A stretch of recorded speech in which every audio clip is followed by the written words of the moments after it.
This is going to be a very fast, quick 17. And then I guess with chapter 18, I will make a video and I will place it into Moodle later on for you.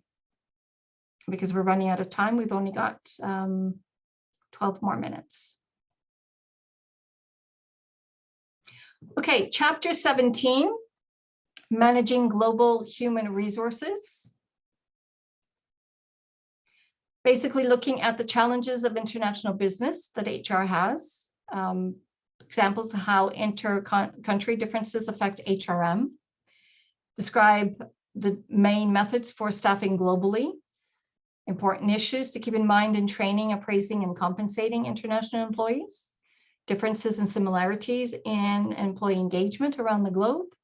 And then how to implement global human resource management program. There's a video that I will allow you to watch it later on. It just basically is how you can make a global team work together, and then the challenges that affect global teams. Manager's global challenge, definitely it's challenging to go in and manage people globally, because you're not physically there, so you're not sure if they're actually doing the jobs. Basically, it's very different. And also you have to take a look at the differences when it comes even to the politics, social, legal, and cultural aspects of the different countries that your employees would be working in. International human resource management is definitely very different than just human resource management, because the concepts, techniques employers use to manage the human resource challenges of international operations. Every company deals with this differently, but all of them deal with it equally the same.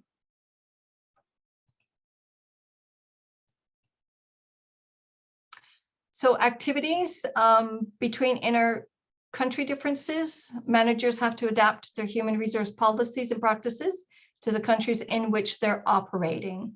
So again, you have to take a look at the culture, labor relations, economics, legal, and political aspects of it. Like I said before, when I worked for the company in Poland, our head office was in the United States. There were definitely rules and regulations that were very different depending upon where you worked. I was hired for the Poland office. I was paid and I was under the rules and regulations of the Poland office and all of everything that was going on politically in Poland. My colleagues who I'd work on projects with were from the American company, the headquarters. They had their rules and regulations that they had to abide by. Cultural factors and legal factors, definitely cultures are different. You have to be very, very aware of the cultural differences in different organizations or different countries. As you are moving, and if you are being, basically if you decide to work in another country or you're being sent by the company to work in another country, you actually have to understand and know what that country is all about. There are differences that you definitely have to be very familiar with. Again, when I worked in China, I was very young at the time.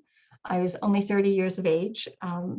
And they basically told me to lie about my age, to say at least I was 40, because the older that you were, the more respect that you had. So again, this was almost 30 years ago, but that was something that was culturally affected by the way that I was going to do work. So definitely I never told anybody how old I was. I just had them assume I was a lot older than what I looked like. Again, you need to know what the different values, the different cultures are.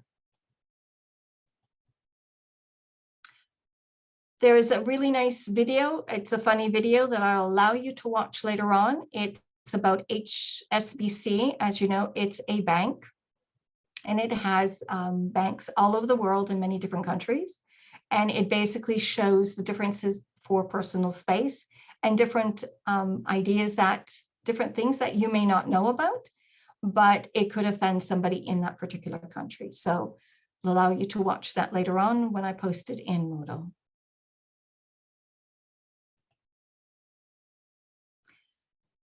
If you have employees in different countries, you have to definitely look at the market economies, planned economies, and mixed economies.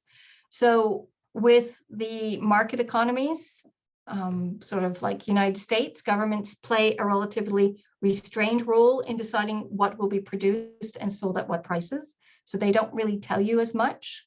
Planned economies, such as North Korea, the government decides and plans what to produce and sell at what price. And then mixed economies, such as China, many industries are still state-owned, while others make decisions based on market demand. So again, as a company going into another country, you're going to have to watch out to see what kind of economy system you're going to be going and working in. HR abroad, this is just an example. If you're going to be doing any kind of work in the European Union, you have to understand that there is a minimum wage for European Union. There's going to be issues with working hours and also termination of employment. So again, as an HR person, you have to know the rules and regulations in the different countries. So as you see at the bottom, Whirlpool Corporation, as an example, spent over 3 years trying to eliminate 500 jobs in Italy, while it only took half a year to basically eliminate 1,000 jobs in Arkansas in the United States. There are the rules and regulations for termination of employment are a lot heavier in Italy than compared to the United States. So again, you need to understand and know the different laws when it comes down to the country that you are working in. Don't assume that what you have in your country is the same as the country you're going to. This is just another example. China, it's huge. It's growing less quickly. So recruiting, selection, compensation, labor unions, those are all different in China compared to other countries. So again, you have to make sure that you understand that there are differences between the countries.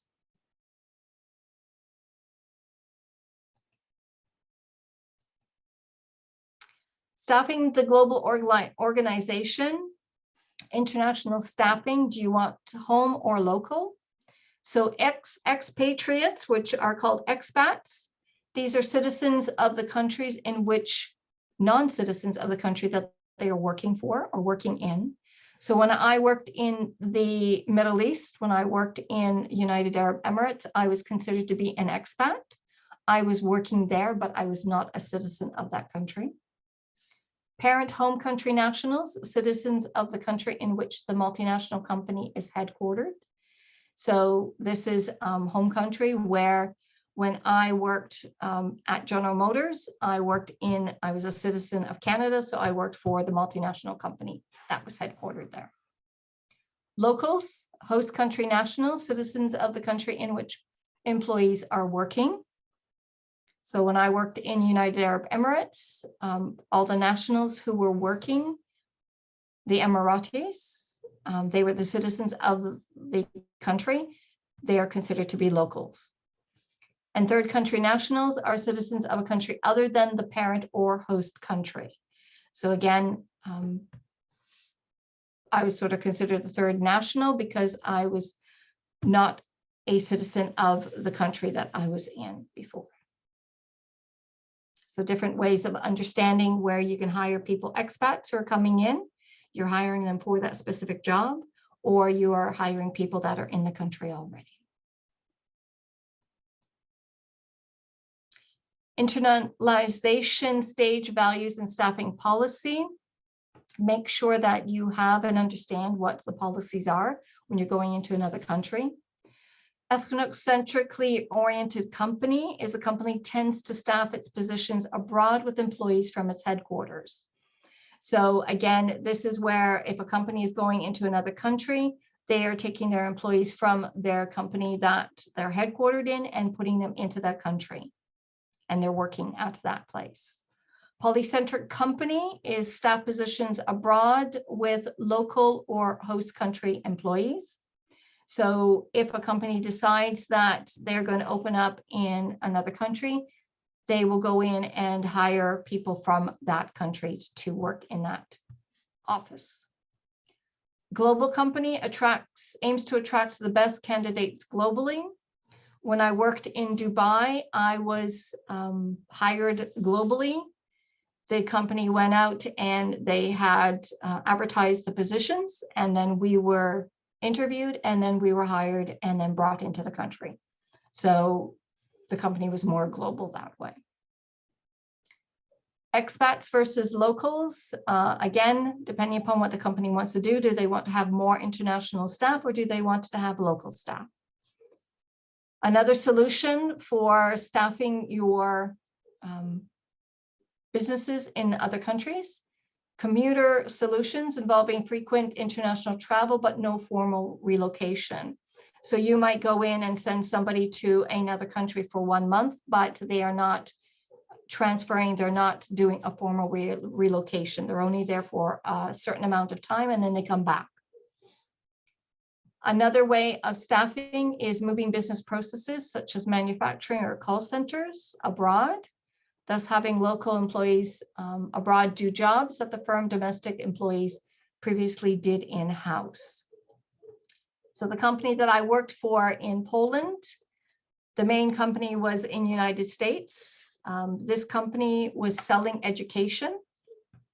And what they found was that it was a call center, and they were paying their employees a lot of money for call center, where they could end up paying a lot less in Poland, where they set up another call center, and they were paying their employees a lot less. So this is called offshoring. Selecting international managers, definitely when you are going to be interviewing your managers, make sure they understand exactly what the job entails. Adaptability screening, make sure that you are talking to them and you are making sure that they can actually adapt. I've seen many people that have come to another country where they're going to be working, they can't handle it. They may last a month, and after a month they go home. So again, that ends up costing you a lot of money. Making sure that you test, making sure that they understand the legal ramifications if they're going to be selected. Avoiding early expatriates returns. So making sure personality, that they want to go work in another country, family pressures. You know, are they bringing the family along? Does their spouse want to move? Does their spouse not want to move? Do their kids want to move? When we worked in United Arab Emirates, I had the contract first. I was hired by the college to come into the country. My husband arrived in the country with me with no job at the time. He got hired by a company that was based in India. Actually, as part of the interview process, they actually asked me to come in for the interview because they wanted to make sure that I actually wanted to be in that country and actually wanted my husband to work for that company. So I was actually interviewed because they were making sure that this was the first time that they actually hired somebody who was not Indian or of Indian descent. So they wanted to make sure that my husband did not have any pressures from me or my son, that we did not want to be in that country that we were working in, which was quite odd and interesting because I'm the one who brought us into that other country. But it was very different for them. They didn't understand that. So again, making sure that there were no family pressures when you're going to be selecting international managers.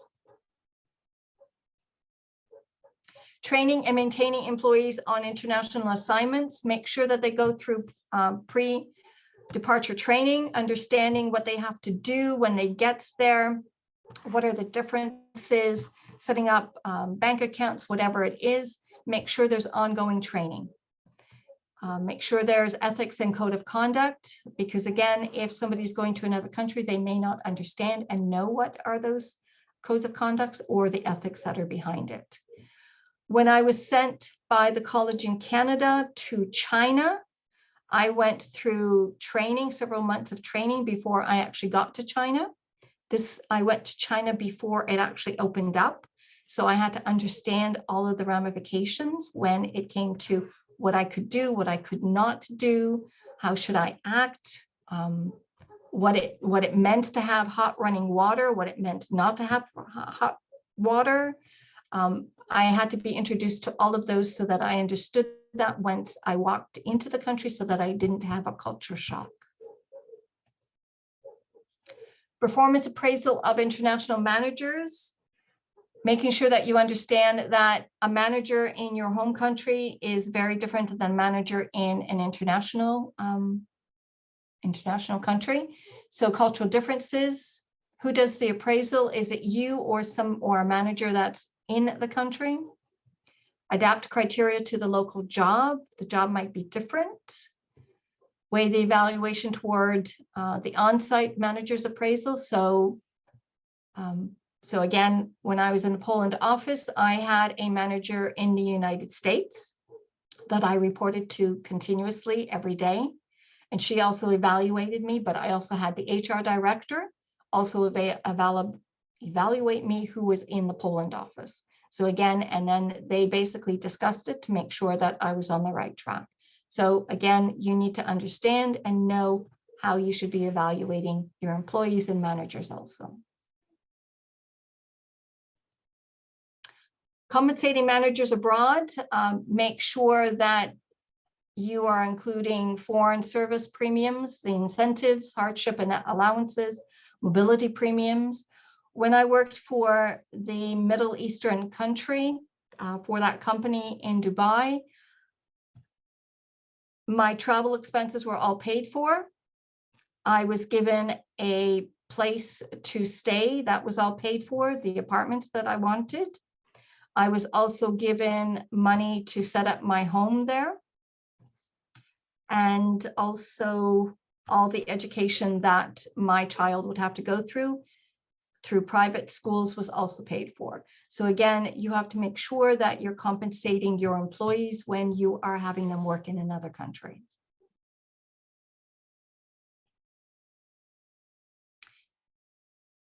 Make sure you establish a global pay system, set the standard strategy, identify crucial executive behaviors, make sure that you follow your philosophy, identify gaps, systemize the pay systems, and adapt pay policies.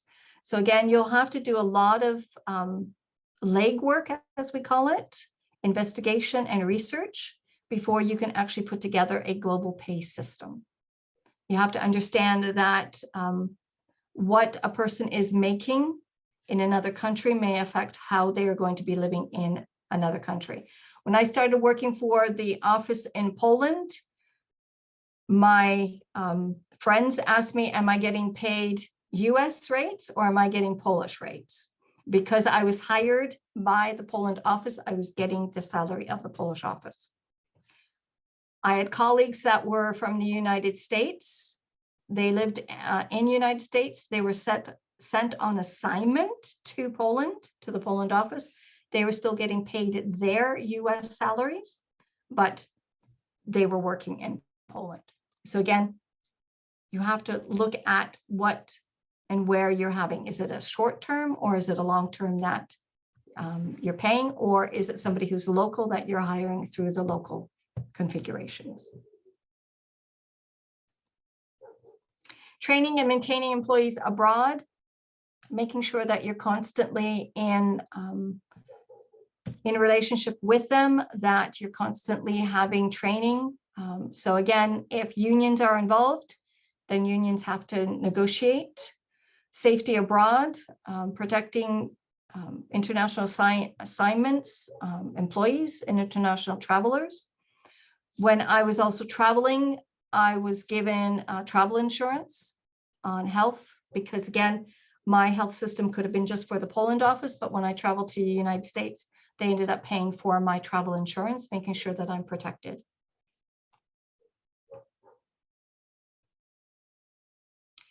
Repatriation, making sure that once your employee has stopped working or their assignment in that particular country is finished, that you're paying for their travel back home. So when I finished my assignment in the Middle East, I was given plane tickets to go back home, plus a certain amount of money to ship my belongings back to my home country.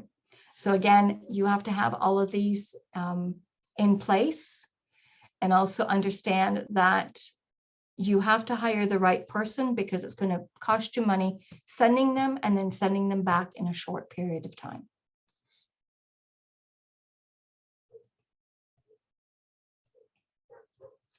Employee engagement, again, different countries have different ways of having employees engaged together. So engagement around the globe, what are the top drivers of employment engagement around the globe? Number one is career opportunities. This was the number one driver for employee engagement in all the regions of the world. Then for the second engagement or key driver, in Europe, let's see, setting goals, managing performance was number two key driver for employee engagement in North America, but a lot less in Europe. The reputation of the organization was number two in Europe. Pay was number two in Asia Pacific, and recognition was number two in Latin America. So you actually have to do your research to find out employee engagement, getting the employees engaged in the organization. What is the driver for them? They're very different in the different organizations and in the different worlds. Managing HR locally, how to put a global HR system. You need to develop the international HR system, making sure that you're forming all your policies, procedures, that you're forming your global HR teams and networks. You have to make sure that whatever HR system you're going to put place into the organization, that people accept it. And then once they accept it, you definitely have to implement it. At all times, you have to communicate. Okay, so you can't communicate enough. You constantly have to communicate with everyone that's involved in the HR system in the organization in the different countries, and make sure that you have adequate resources. So money, people, technology, whatever it is, you have to make sure that you have it.